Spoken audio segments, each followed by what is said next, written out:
it's very critical now, as both our guests mentioned as well. But Hasan, how would you see the challenge up ahead now? Because obviously South Africa is going to let you off easy, because I understand they've already qualified for the World Test Championship, but the way they're going about their business right now, and it is mentioned again and again that the reason South Africa has been so successful, that because majority of that contribution has been from that tail that we talk about a lot.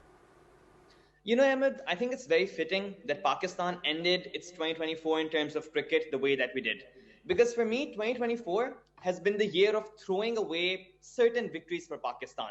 In the white ball format, we saw it against USA and India at the World Cup.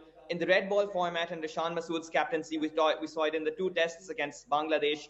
Two easy, guaranteed winning positions thrown away. In Centurion, we saw the same thing. Shan Masood spoke in the press conference later, and I quote, "We had them by the scruff of the neck." And this is the question we all have, that if Pakistan repeatedly can find itself into a winning position from where it can't convert, then what's the point of getting into that winning position at all?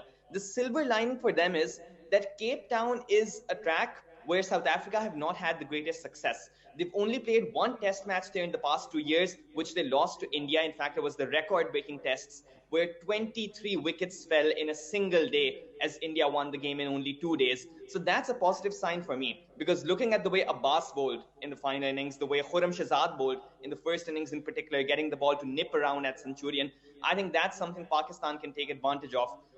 You mentioned that South Africa have qualified, but I don't think they'll let them affect that. I don't think that's going to affect their intensity, because South Africa have not qualified, Ahmed, on the basis of one player.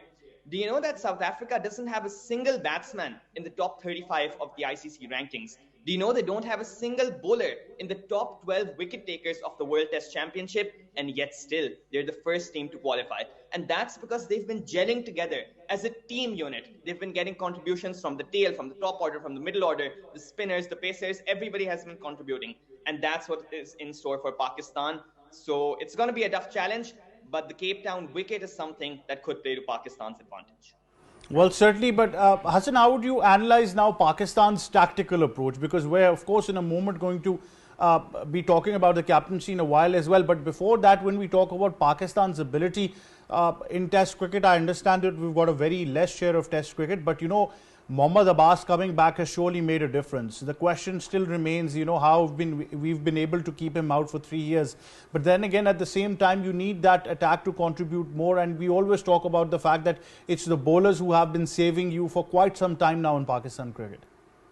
Abbas is an absolute gem, Ahmed. He's been out for 3 years. He's now 34 years of age, and he's still a metronome. Every single ball, perfect line, perfect length, and that's how he induces the batter to make a mistake. 6 for 54 is the best performance of his entire career. And that to me says that this is not a man who's done with cricket. You may say he's 34, but he has shown that age is just a number, and he's still got the performance to back it up.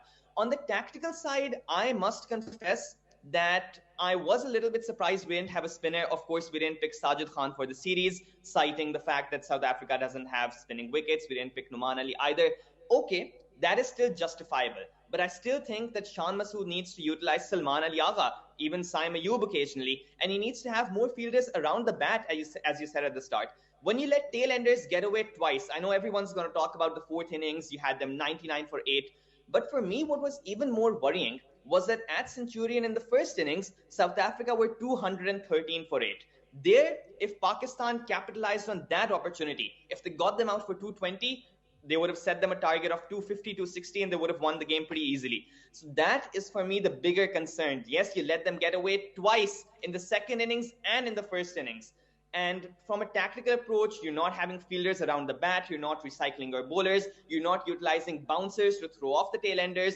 There's a right-left combination between Marco Jansen and between Kagiso Rabada. Still, you're not bringing in the off-spinner to get rid of the left-hander. So it was a complete tactical disaster class. And as you mentioned earlier as well, this has been going on for quite some time. And there is no end in sight. If the captain is repeatedly making these basic mistakes, how is Pakistan going to improve? The